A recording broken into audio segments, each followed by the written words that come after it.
Welcome back into the GSMC Sports Podcast as we head into our final segment of the show. We're going to dive into what the NFL decided to do in terms of the punishments for the Atlanta Falcons and Philadelphia Eagles in regards to the accusations of tampering. Now, to get it out of the way here, the NFL did decide that the Eagles were not guilty of this tampering accusation of them trying when they were signing free agent running back Saquon Barkley after he left the Giants. So no punishment for them whatsoever. The Falcons did get a punishment on their hands, and people have some thoughts as to whether or not it was strict enough. Ultimately, it was a fine for the Falcons. I believe it was, as I double check here, a $250,000 fine for their general manager,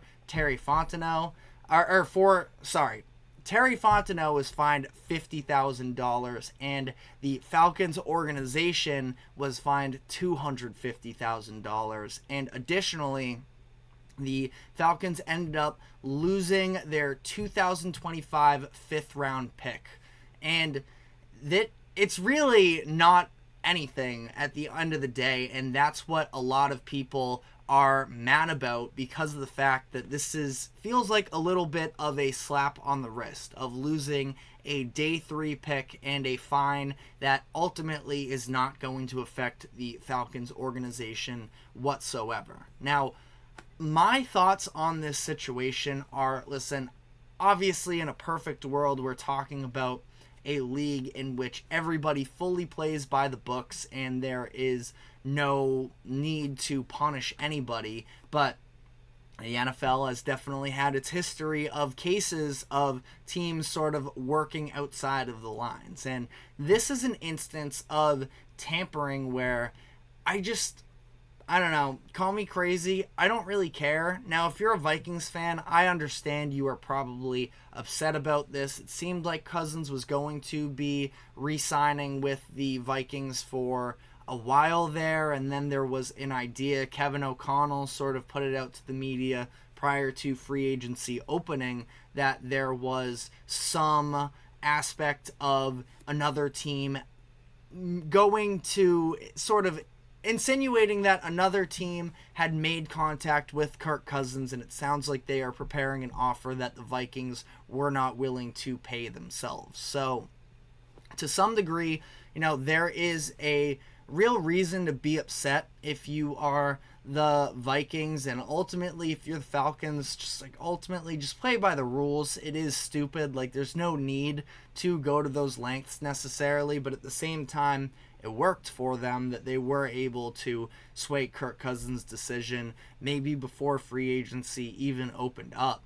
But at the same time, as Kelsey mentions, Brady Deflategate, still don't have all that much confirmation on that in particular. I feel like the worst Patriots scandal is the Spygate, Bountygate with the New Orleans Saints and that whole situation years ago.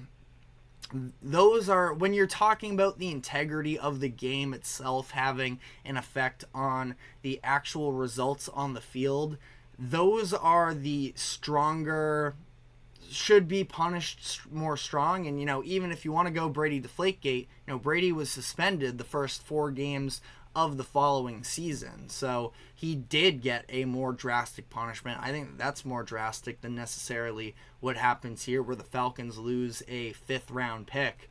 But, those are the instances where I feel like it is a bigger deal. Ultimately here, I don't know how much else you wanted from the NFL of what were they supposed to do? Take away a 1st round pick because they got another player, a free agent, to sign a contract. They're paying him money. That just makes no sense to me. And again, if you're a Vikings fan, you fully have the right to be upset. But at the same time, if the Vikings wanted to match that contract, they very easily could have done so.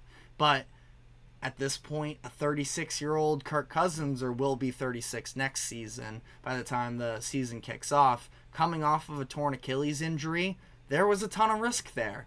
And I don't think it's the end of the world for Vikings fans that I don't think that it was the end of the world for the Vikings that they didn't end up with Kirk Cousins. Again, they definitely would have preferred it, but at the end of the day, I really don't know how else you're supposed to. Maybe you could try and go with, I don't know, because do you want to punish the players in that sense too for knowing that you are breaking the rules? Ultimately, the team should be the one that is held more responsible. Should Kirk Cousins be facing any type of discipline for engaging in these conversations? It takes two to tango. So for him, maybe, maximum, I'm talking, even if there were to be a punishment, maximum a 1-game suspension maybe. Yeah, and that was just sort of an idea that popped onto my head sporadically there. Ultimately, I don't think so. Again, the team should be the one that is,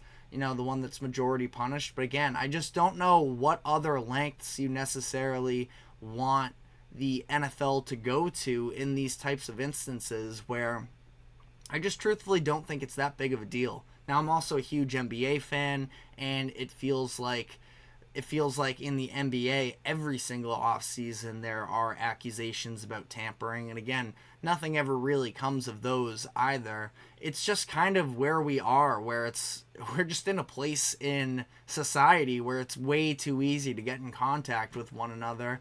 And again, there should be some level of restraint from the team to play by the rule book, but not sure what else we could really come up with there. Kelsey put in the comments section, maybe Kirk Cousins should have to throw left-handed for 1 game. That would be quite the fun workaround there, where ultimately it's not too much of a punishment, but at the same time, that would be incredibly entertaining to watch and would definitely be disastrous. But I like the creativity on that one for sure. But if there are any other suggestions in the comments section, let me know. Let me know if you feel like I'm not taking it serious enough, because again, I understand why people could be upset, but at the same time, I don't think that it is any of this, drastic thing that alters the entire league or any of the results that happen on the field. It just sort of,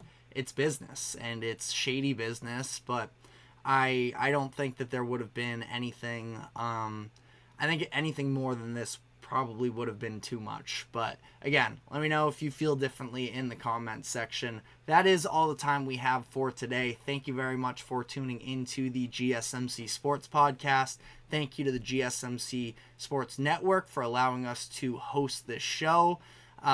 We are live every 2 to 3 p.m. on weekdays, so we will be back on Monday afternoon, possibly have an NBA and NHL champ to dive into, but enjoy the weekend. You too, Kelsey. Take care. We will see you on Monday.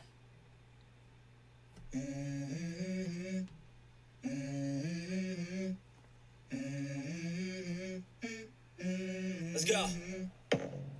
I wake up to a little bit of drool on my pillow, feel like it's gonna be a bad day. Yeah, I'm tired of shit, and the coffee ain't hit yet, damn, ain't that great. I don't wanna go